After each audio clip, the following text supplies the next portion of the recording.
So good afternoon again, everybody.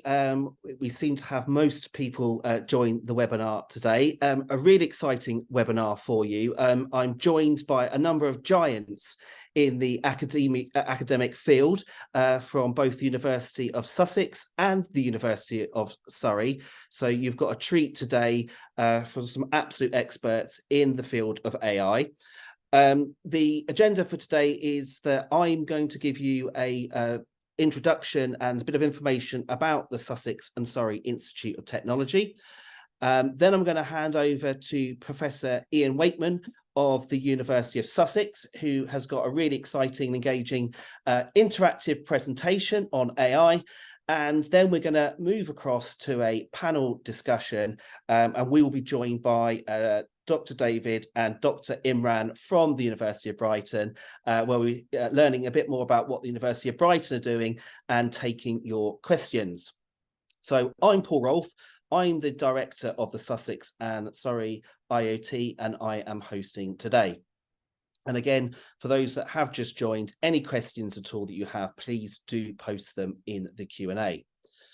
Before we begin, I want to have a bit of a shout out to the Gatsby Foundation. So the Gatsby Foundation have kindly given us some money to enable to run these employer seminars, these webinars, and we hope to run a series of these during the course of the academic year.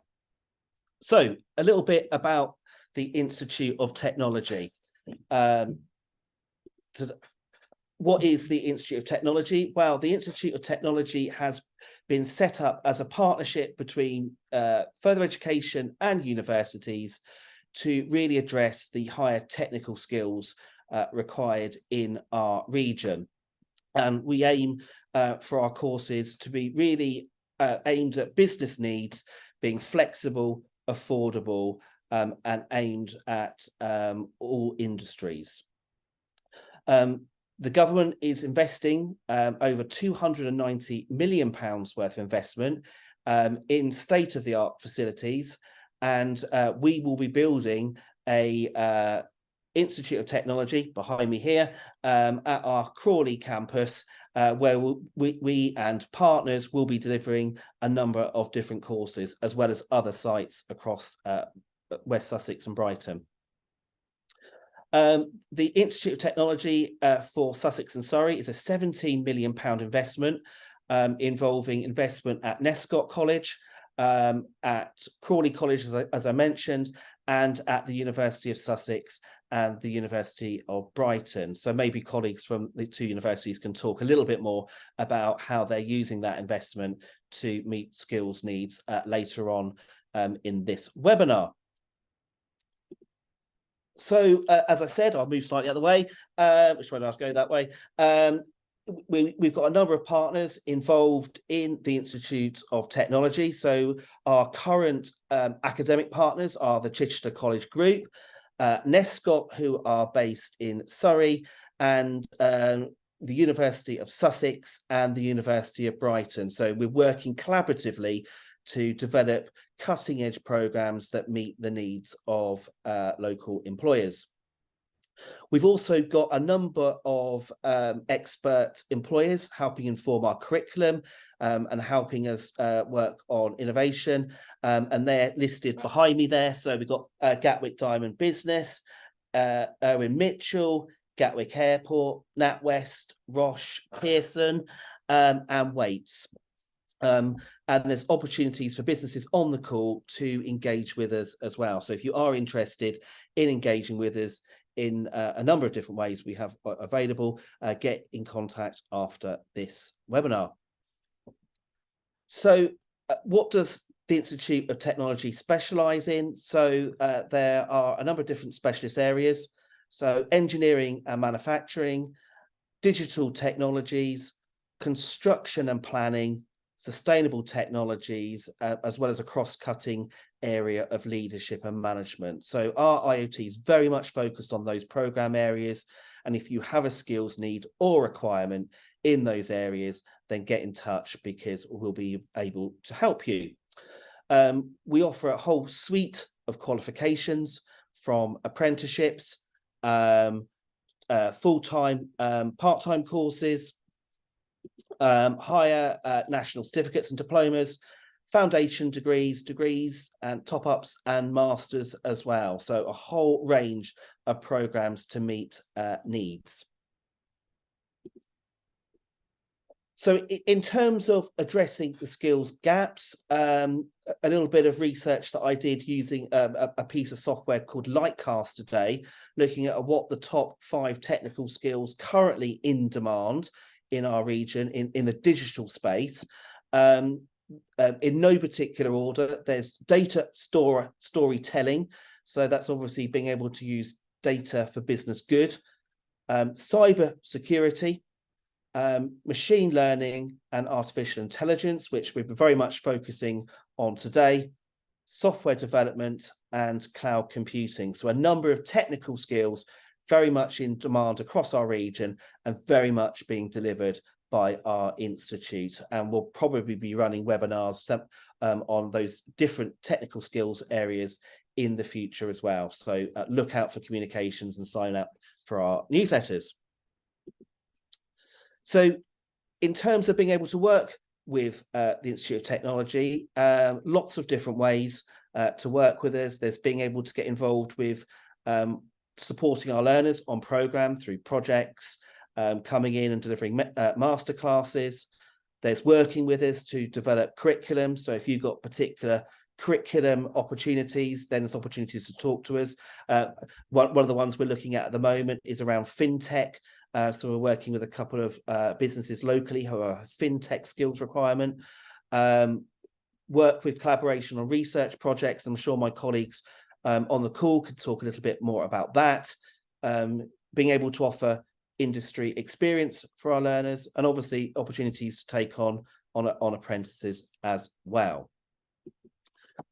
So if you have any questions that you don't feel in a position to post today, they're the contact details, and we'll be able to get in touch with you. Just to say that the slides and this are being recorded today, so we will be circulating these to everybody at the end of the webinar. So that was a very brief whistle-stop tour of the Institute of Technology. And we're now going to move on to the main agenda item, and that is Professor Ian Wakeman from the University of Sussex to talk about AI. So good morning, Ian. How are you today? I'm very well, Paul. Thank you very much. It's not too blustery and windy on the beach today where you are. The beach is lovely. The beach is always lovely in Brighton. It's always fun to be down here. So it's great. Thank you. I'll hand over to you, Ian. Okay, so good morning, everybody. Good afternoon, everybody.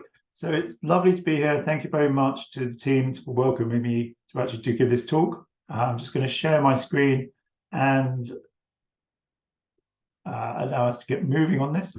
And there we go, that's the one I'm sharing. Okay, so what I'm going to do today is just basically give an introduction and an outline of how and where we've got to within artificial intelligence and why it's having a moment now. Why are we all seeing so much about sort of AI in the news and sort of being incorporated into the various sort of pieces of technology we use on a day-to-day basis. Just quick introduction for 30 seconds about myself. I, long time ago, went to Cambridge, get a degree. I'm an engineer by background, but I got really excited by this thing called the internet, which I went to California to go and look at, and came back and went to UCL and did a PhD looking about how we move video over the internet, which everybody said was a pointless waste of time. No one would ever use the internet to use video. Don't know why they even thought that. Why did I do my PhD? Anyway, so here we are now using the basis of what is now sort of Zoom, Teams, whatever comes out of the work we did back in UCL of the day. I moved down to Sussex in 1995 and have been there as an academic. I started a company just over 10 years ago now, which took some of our work and turned it into a sports marketing company called InCrowd Sports. And now I'm here and I'm the head of the School of Engineering and Informatics here at Sussex. So today I want to talk about AI and why it is having its moment in the sunshine. Here at Sussex, we've been looking at AI, artificial intelligence, for well over 50 years now. And it's interesting to think about what has been this journey to actually be here right now, being in everything. I mean, the definition of artificial intelligence, I'm sure you're all aware, it's basically, its goal is to understand and interpret what we mean in our words, how we speak, and what we write down. It's how to interpret the world through vision. I mean, if we look at something, we're seeing and interpreting the sort of the world around us, and sort of trying to do that through a computer has been a long-standing challenge, which we now seem to have got on top of. And it's also about how we plan and move through the world. How do we do our navigation? And again, that's an interesting thing. We're starting to see sort of the successful outcome of that, and sort of I'll come back to some of that in a bit. Now, over the last 50 years, we've used an awful lot of ways of interpreting and representing the world in computing systems. We build abstractions in computing and programming, which we then use to actually sort of build programs around, and we hope we can actually use them to make successful deductions about what words mean, successful sort of interpretations of what sort of picture, successful interpretations and plans about how to actually navigate through some sort of course or other. Things like logics, simulated annealing, sort of genetic algorithms, all these sorts of things. But they've never been really very successful. It's only been relatively recently, about the last decade and a half, that a particular abstraction we've been using has come to actually sort of take charge of what goes on. And that thing is this thing called artificial neural networks. Now, the quick takeaway is, what are these things? Well, it's a representation in a computer where you build and represent a network of nodes. And each node has a set of links to the other nodes in the networks. And each node then has a weight about how much of its output it will send to its neighbors, across each of the different links, and a particular threshold about how much input is needed to actually make it fire and then pass on the signal to the rest of the things. And what we do with artificial neural networks is essentially take our input, break it into a bunch of features, a vector of input values, throw that into the sort of neural network, and then see what the outputs are. And what we're trying to do with the output is to come out and see a particular value to say, yeah, I recognize this as being a picture of a human being, or a word I know. And what we do is we take this representation and we throw lots of inputs at it. And after each input, we adjust and move and change the weights and the thresholds of the various nodes across the network, so as to get something closer to actually recognizing the right thing. And what we're doing here is this thing called training, where we're training the network to actually recognize the input. And the great thing about these is they just get more and more effective the larger and longer you actually sort of do the training on it. And it's now we've got to the point where we have really huge computational resources in data centers. We have really fast ways of actually doing lots of calculations in parallel through GPUs, and connectivity, network connectivity, which makes everything work, that we can actually really allow artificial neural networks to actually sort of be trained effectively to do what artificial intelligence wants it to do. And we've come about this in a way which is not about intelligence at all. It's not been about any human interpretation. It's by basically taking a black box and training it to actually come out with an output. And this has had multiple effects over many, many different areas. One of them is in particular these things called large language models. So again, what we have here is the task, the mission to try and interpret what language is, whether it's spoken or whether it's written, has been transformed by neural networks. Essentially, a large language model is a very large neural network which has been trained over essentially every word we've ever written and put on the internet. And then it's got many millions of sort of nodes in there, and you actually sort of throw the weights in it and you train it over very long periods using huge amounts of CPU, huge amounts of compute power, and you come up with something which is able to interpret language.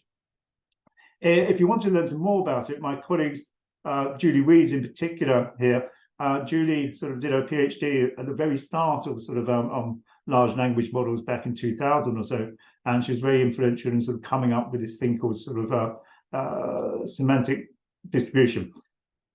But okay, let me just kind of stop sharing now and just go and have a look at ChatGPT and have a talk about what it can actually do. So if I share my screen again and switch this time to ChatGPT, which I now has decided it's going to be another desktop way far away. So just try that again in a second.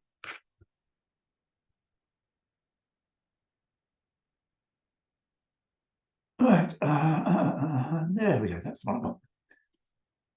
Okay, so what we've got now is this is ChatGPT available on the web, and I'm sure most of you have played with it, but it's also a nice demonstration to actually see what's going on. So what it is, essentially, ChatGPT is a large language model that's accessible over the internet. And you can sign up and get an account with ChatGPT, and you can use it for free on one of the less sophisticated models, or if you pay your £20 or £15 a month or whatever it is, you can get the more sophisticated ChatGPT 4. And what can you do? Well, you can ask it questions. I mean, sort of, if you're a student, you may want to sort of ask it basic things like, what's a Fibonacci sequence? And if your children will do that, it'll go away, come back with an interpretation. And what this is essentially doing is essentially a very, very smart sentence completion system. It's looked over the whole internet, everything that anybody has ever written, pretty much, and it's come back, and somewhere within its representation, there's a way of describing what a Fibonacci sequence is. And that's okay, that's nice and interesting, and that's just what we can do with Google search, isn't it? Then we can also get it to do things like write a Python script. Python is a programming language, and I could ask it to do something clever like recursively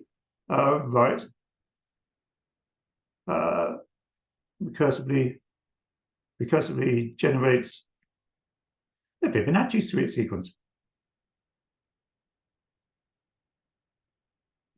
And then it can spit out some sort of programming code, which is directly usable. I could copy and paste that into a file and run it as a computer. And as someone who teaches programming, the ability to actually sort of tell the students, go and use this ChatGPT, go and use the large language models to actually help you write programs, because it does actually make it easier to understand what's going on. And in particular, you can actually sort of throw in things which are broken. And those of you who like programming, if you make a bug in a program, ChatGPT will probably do a reasonably good job of finding out where the bug is. And again, that's because it's auto-completion. If you say there's a bug there, it will try and figure out what is the right answer if you actually put the various bits together. And where it finds the difference, it pops up with, here's the difference. Or if you've got a business which is worrying about customers, provide a customer response to complaints. Whoops, can't spell complaints. I do apologize. I still can't spell complaint.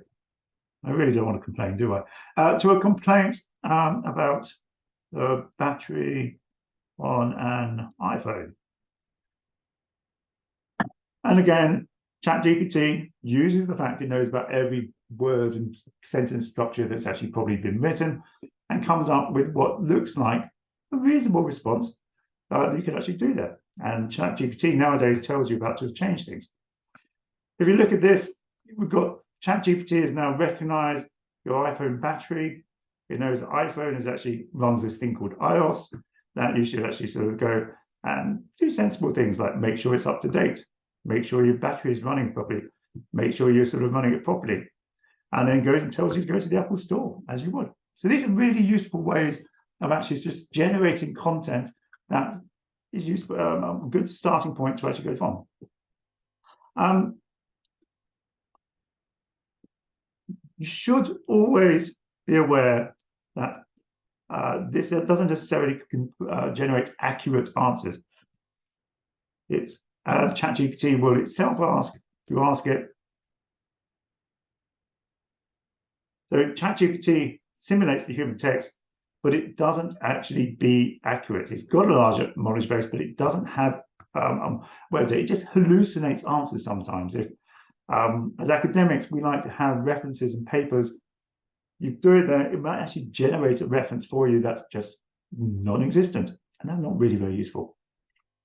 Okay, so if I stop here and go back to the slides again.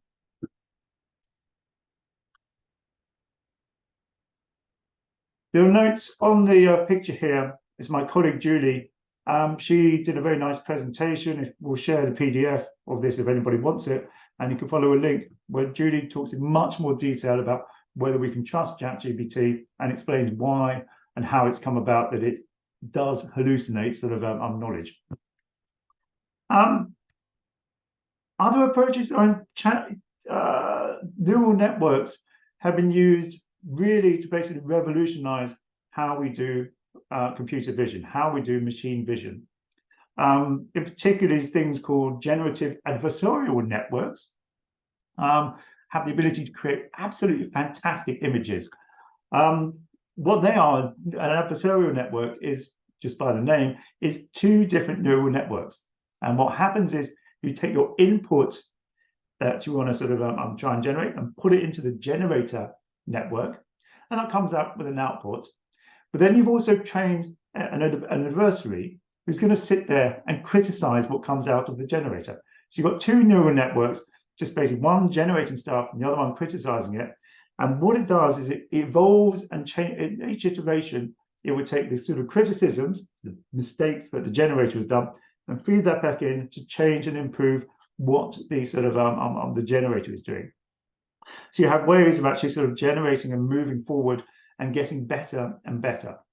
For instance, this picture here is just, let's take a picture of a Dutch canal, throw it into a Van Gogh painting and say, paint a picture of, generate this picture in the style of Van Gogh. And out comes sort of this little thing here, which is rather nice. And these are fantastic images, and there have been some magnificent things all over the internet about how this can be done. And in particular, for instance, Adobe now has a generative AN inside of Adobe Firefly, which allows you to actually sort of take your image and do sorts of cool things with it. So we're generating content. This can work not just obviously on still images, but you can then work within sort of a video, within sort of computer-generated game engines such as Unreal and Unity, again, to automatically generate these sort of the screens and the scenes within sort of your stories. An interesting question about is whether this is actually sort of art. What does it mean? So one of my predecessors as the dean here in Sussex was Maggie Bowden, and Maggie Bowden is a sort of world expert in creativity and AI. She claimed that sort of creativity is basically about the production of novel things which are new, things which surprise human beings, and things which are valuable. And if something is creative, then it's one of those three things, or most of those three things, whatever definition of valuable you want. And this works across all of the various three ideas about how we can actually generate creative things, which is either combining things which have not been combined before, exploring how you can expand and change things, or completely transform stuff. And experts now, they look at what's coming out of generative AI, and it's pretty much passing a lot of those tests now. There's a lot of discussion about how much of this could actually be described as proper art. And things, sort of art collectives now who are selling paintings that are coming out from generative AI, and they're earning sort of $400,000 or so. It's still up for discussion, but very much there. You will have also seen lots and lots of discussion about whether these generative AI things, these chat GPTs, actually starting to exhibit consciousness, and whether we need to really worry about the generation of a generalized artificial intelligence, things which actually know about the world and will actually sort of be the super AI, which actually sort of does the sort of the Skynet that comes out of Terminator, or pick your other science fiction film. My colleague here, Anil Seth, here at Sussex, he's probably the world leading expert on consciousness, and a massive sort of massive hit on sort of YouTube. Talks about this. I mean, consciousness is something that doesn't just come from intelligence, but something which is probably very embedded in being something that lives, something that is biologically driven. And it's that consciousness is an evolutionary thing which has come about to allow us to actually sort of interpret and adapt to the world. And his opinion is probably that we're quite a long way still from having an artificial intelligence which could properly be described as conscious. That's not to say that sort of we're not going to see remarkable advances still in consciousness, but just not yet. There's also, have we got this AI that adapts? I mean, we talked about consciousness being the evolution of brains, evolution of living things, to have something which is able to adapt and sort of have inputs to actually change and move these things. Have we created things that are adapting to a changing environment? Well, we've got cars, which are just about autonomous. They drive around the streets of San Francisco. Here we have the Starship Technologies robot that I'll go and see my friends in Cambridge and sort of putters around the back streets of Cambridge delivering groceries. But these are very dependent on big arrays of sensors and sort of, again, huge processing powers they're linked to via networks. And so they're still relatively unsophisticated. If you put something in front of it, they generally just stop and wait for it to go away and hope that sort of small children won't try and climb in the back of them.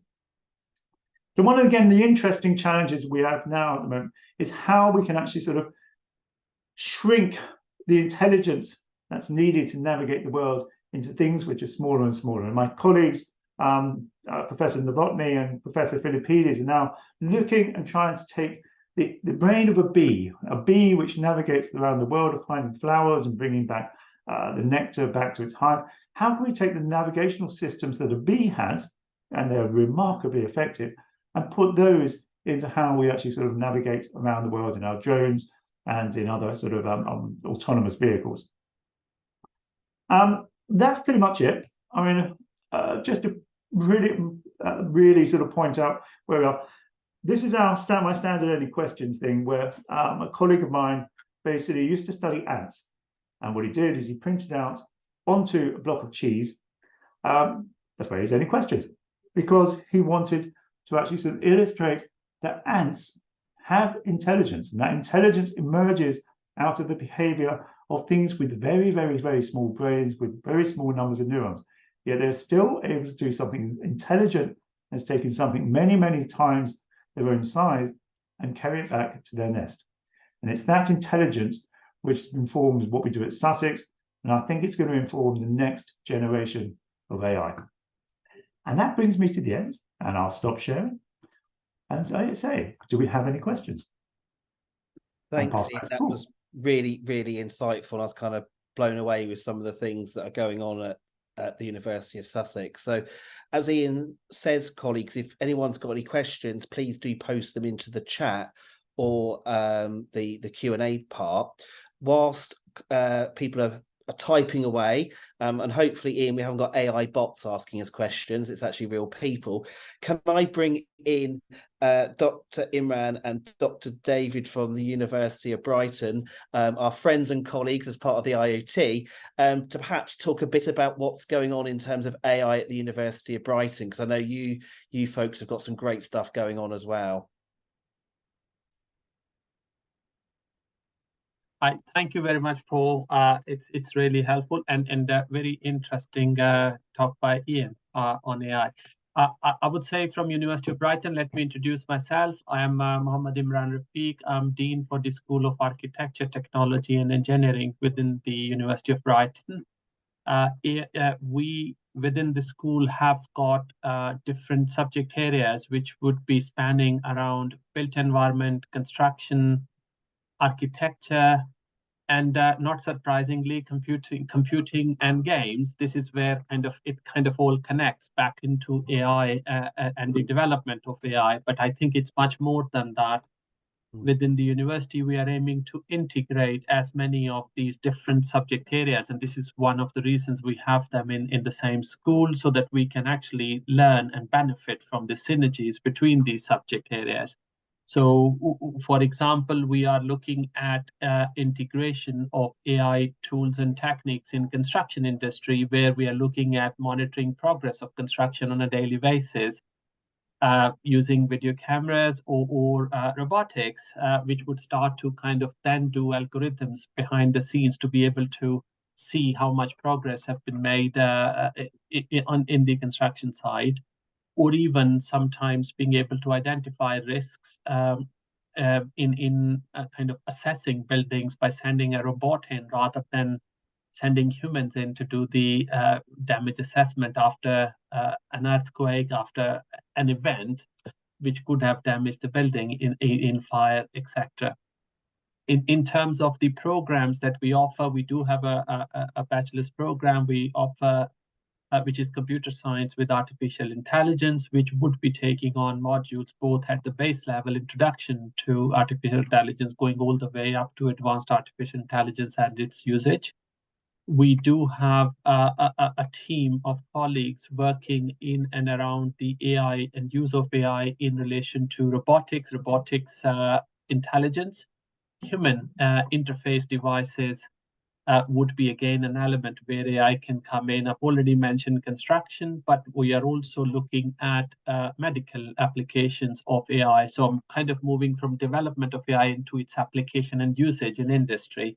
So we are looking at, for example, rehabilitation of patients who may have had temporary limb dysfunction or even permanent limb loss. So some of the robotics can be utilized in gaining that usage back again. You mentioned about the IoT, the Institute of Technology. We do have 4 higher technical qualifications which are already up and running in relation to software developer, cybersecurity technologists. So I was glad to see that this is in demand as in your list before. We have a construction site supervisor, data analyst, and business analyst, all part of the high technical qualifications which we are offering under the IoT umbrella. I would pass it on to David if you want to add a bit more, David. Thank you, Imran.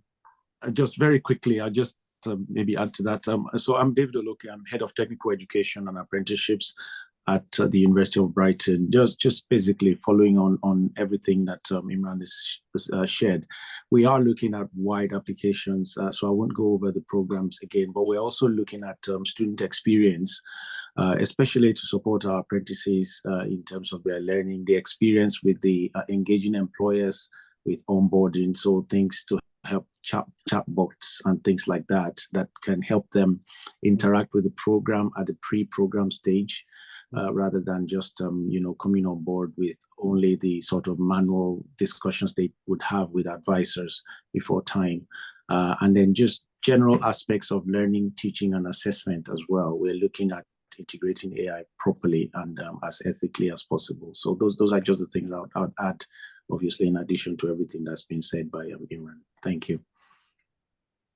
Thank you. That's really helpful. Now, I don't think a day goes by where AI isn't somewhere in the press. And sadly, most of the time, it's a negative story. It's a deep fake something or something negative's happening around AI. But clearly, AI has a lot of opportunities. What advice would you give to an SME who might be looking to dip a toe in the AI area? They've perhaps heard of things like ChatGPT, they've heard about these things, but not quite sure what to do. What would be the first steps for a smaller business to explore this kind of technology? So much depends about what what you're actually trying to do. What is the business of the company? Right? There are many areas in which AI in large language models and the other various neural network driven things can add value. But the key thing is to actually obviously focus in on what is the value I'm adding to my customers, what is this problem I'm solving for my customers, and work and think about how that can be augmented, or and how you might actually make the customer service better. Whether it's in sort of the actual sort of direct customer service, the chatbots we always see nowadays about sort of there. You can bring them in and train them up to actually sort of help your customers actually sort of solve their own problems, or alternatively, just help your colleagues actually sort of develop better software products, or just solve problems better. Pass across to Mohammed.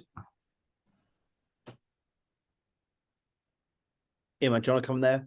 Yeah, sure. I think very much agreeing with Professor Ian in this regard. I think it would be first for us to understand what is it that they're trying to improve. Is this a product? Is this a process? Or is this a service that they're trying to improve?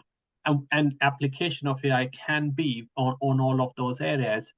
For example, if this is a manufacturing company wants to improve the efficiency of their manufacturing process, certainly AI can help in that regard. If this is a service front-end user of service, then what AI can kind of already do pre-scripting of some of those components would be able to help improve the service. It very much is down to what is the need. So probably my recommendation would be to come and talk to us. We have business development officers who would be able to speak with you directly, understanding your service need and being able to then take it forward. We will be able to tell you what is the next step in kind of getting or taking it further, and what options are available. Sometimes there are funding available from government bodies that can help you develop your business, particularly if you are SME, through a knowledge transfer partnership program, for example. Thanks, that's really helpful. So presumably, working through the IoT, what employers can do is be brokered to be working with all these education providers to find the right solution. So we've got everything from apprenticeships to being able to develop programs, from student projects. I think there's a whole plethora of opportunities to support businesses through a whole range of products. And I think what we're evidencing today is the huge amounts of expertise. And I'll be honest with you, I was blown away by the world-class talent we have here in Sussex in this field. So I think we're really well placed to support businesses with it. So thanks for that. A couple of questions that are coming through on the chat. So there's a question about how many students we're expecting to come through the IoT in the next few years. We're ultimately looking to get to 1,000 students concurrently in the next few years through the IoT. So it's a big number. We opened in September of this year, and we've got some good numbers. We've got a fantastic new prospectus coming out in the next week or so. So if you're interested in getting hold of that prospectus, do drop us a note. And as colleagues have said on this call, we have a number of programs that either focus specifically on AI, and as Imran said, what we have done is peppered AI through a number of programs as well, because obviously what's happening is AI is being harnessed in a number of different industries. So what we're doing is making that relevant in the different programs. And I think one of the things that Brighton's obviously very big on is health. And it was really interesting to hear about the kind of things around health and AI there as well, Imran. So maybe that could be a future topic as well, because I know health and healthcare is a big topic in its own right. A question that's come through is there a big shortage of skills in AI at the moment? And if so, is there a particular area of AI where those shortages seem to be consolidated?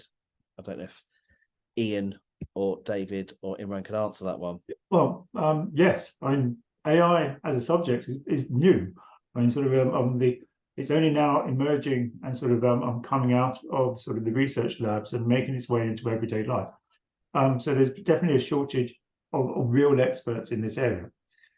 So I recommend everybody to play with the things which have sort of useful interfaces, such as ChatGPT, such as Firefly, such as sort of the Bard on sort of Bard and Google, and sort of nowadays Bing has sort of a large language model built into its own search engine.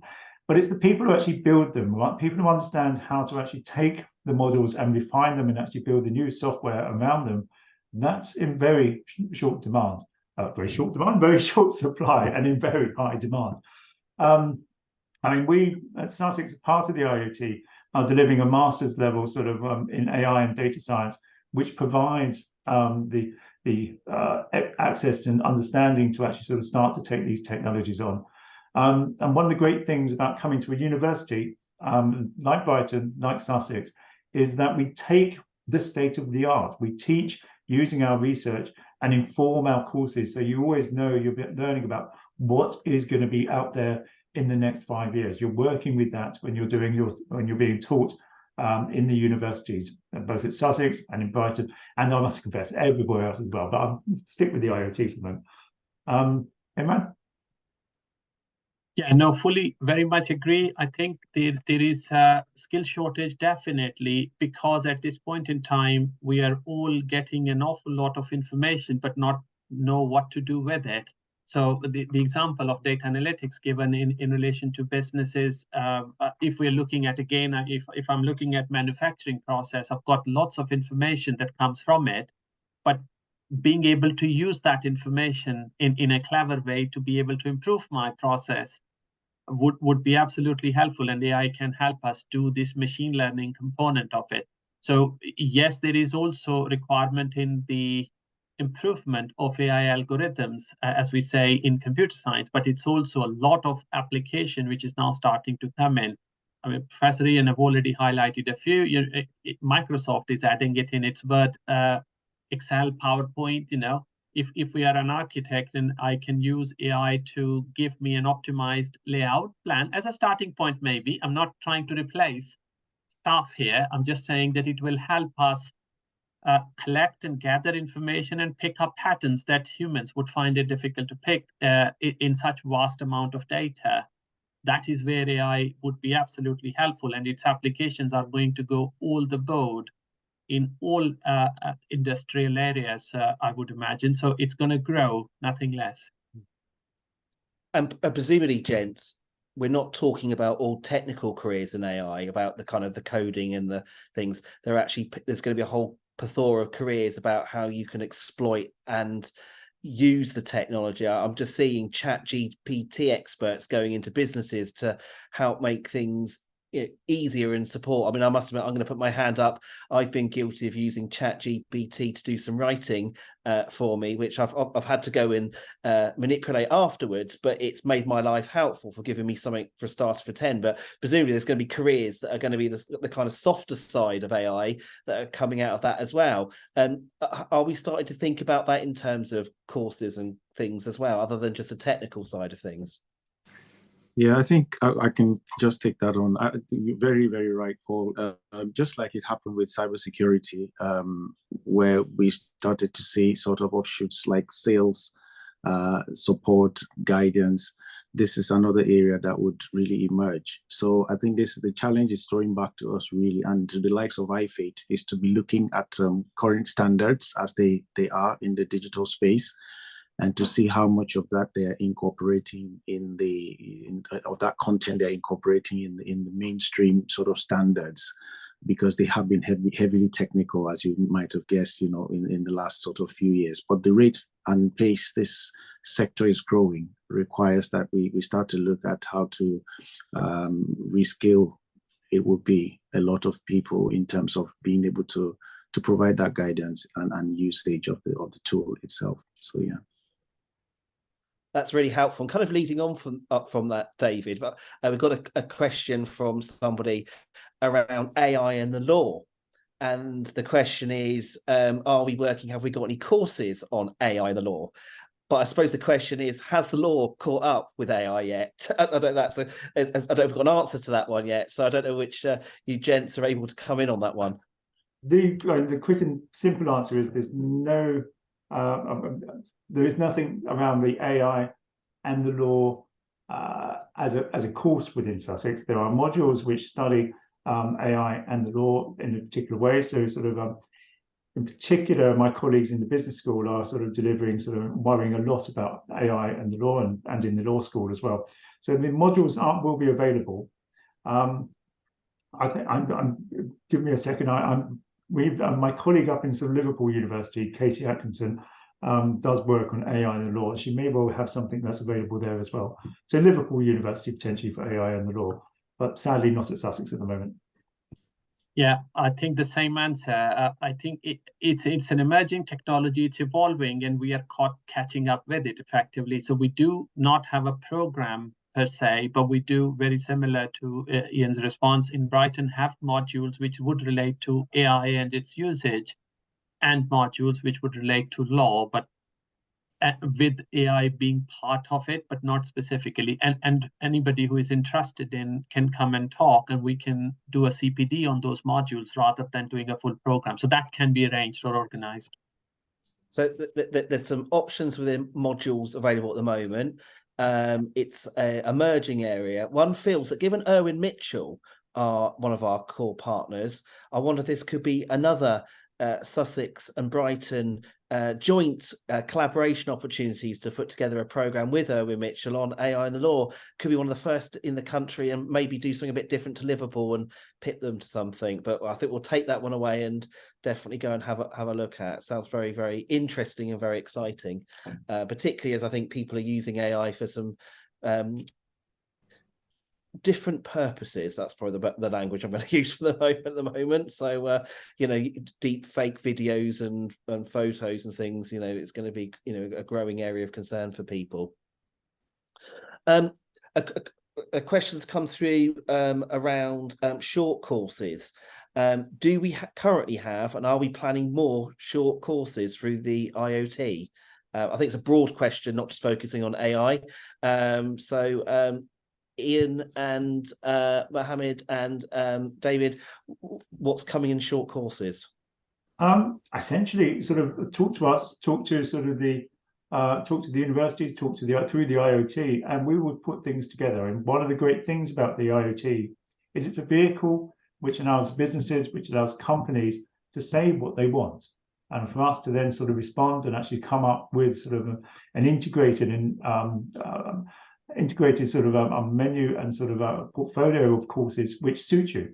And we are evolving into the lifelong learning entitlement sort of from the government, and we want to be able to support you. We want to be able to support you sort of in training up your employees and ensuring that they actually sort of continue to actually sort of grow and become better people over the course of their life. So if you think there is a demand for CPD in a particular area, come talk to us and we'll work it out. Brilliant. That's really encouraging. I don't know if we've got any questions. Are there any, should we do some final thoughts before we kind of close today? I should have briefed my speakers on doing final thoughts. I'll pick on Ian first because he's got the loudest shirt. But Ian, kind of closing final thoughts from you. One, I'm talking particularly about AI. I mean, actually, before you do that, Ian, to be kind to you, to give you time for thought, we have had just a question come in that I'm keen just to squeeze in before we do end. Yep. It's come from my lovely friend AJ. He's very keen to ensure that there are role models from industry and research available to go and talk to young people in schools. Are there such people at the University of Brighton and the University of Sussex who are great role models, either as teaching fellows, even some students who are kind of dazzling us that could do that? Lots of shaking of heads. Absolutely. I mean, so my colleague, Mark Hufford-Brown, who's on the call as well, manages the widening participation for our school and wider through the university. We have many bright young students who are very keen to get into schools. And as does Brighton. Imran or David, do you want to come back on that one? Yeah, no, we have an outreach team, Paul, which continuously works with colleges around the area, and we will be more than happy to send colleagues in with their expertise to kind of then demonstrate this to both primary and secondaries, wherever it would be beneficial. We already have a team who would work on this, so no problems there. Thank you. And of course, we're all involved in teen tech that's happening in November, which is a great initiative from Maggie Philbin to get young people in schools involved in tech. And I know both the universities and the IoT are heavily involved in that, and we've got staff delivering workshops and things. So, really, really exciting. And we're doing a lot of work to try and engage young people in the fabulous world of technical careers. So in terms of kind of final thoughts and closure, so we'll go to Ian, then to David, and then to Imran. Final thoughts. One of the things about AI is it's a tool that will be integrated into pretty much anything, pretty much everything actually. So we have colleagues who are working, for instance, on the olfactory, on how we smell, how we use AI to actually sort of manage smells for people. So we're going to be living in a world where AI and these neural networks sort of basically are used to train and produce and customize our existence. They're meant to make our lives better, meant to increase the quality of our lives, to increase the way we engage and actually do more interesting things, which are creative, which are new, which are surprising, and which are valuable. And I'm hoping that we're going to see AI just basically raise up sort of the set of things we do to actually make our lives just better. Thank you, Ian. Sorry, I'll just follow on that as Paul has asked. So yeah, thank you, Ian. I think that's exactly, and just to say, whichever sector you are, it's important that you take this very seriously. This is going to affect every one of us. It's going to affect how we teach. It's going to affect how students learn. It's going to affect how we assess, very, very importantly. And so if you're in education, make sure you're updating your skills regularly about AI. In industry, you don't have to be advised. You definitely know it's impacting everything from your supply chains to how you deliver projects and everything. So what I will say from our angle as the IoT and providers within the IoT is that we are also doing everything we can to match that pace of change, so that again, because the opportunities that will come through the higher technical qualifications, for example, that we are requiring to unbundle so that you can access them on modular formats in a couple of years, will also be another source of help.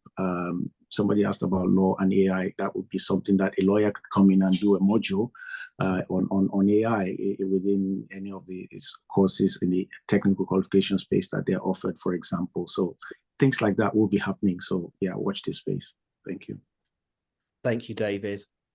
Yeah, I think very much similar comments. This is here. It's not going to go away. The only thing it's going to happen is that it will be integrated a lot more in our systems, in our processes, and actually it will make life better for everybody, not just the technical stuff, kind of services we were talking about. If I can relate this is new revolution waiting to happen. I can remember when the World Wide Web was initially introduced, how skeptical people were about this, and look where we are now. I mean, I can imagine when mobile devices were introduced at the beginning, these big, large pieces, people used to have a shoulder bag with batteries on it. And look where we are now. I think AI is going to be a similar element. We are going to have it, and this is going to be integrated very soon in all the services, products, processes that we use it into. No matter which area we are in, it is going to help improve. And I would also think that it will change the way we currently work in those services, because skills would change. Thank you, Imran. That's really, really helpful. And I think there's a lot of takeaways today from what have been said, a lot of opportunities, and a lot of opportunities for business and for people to grow and develop into new roles.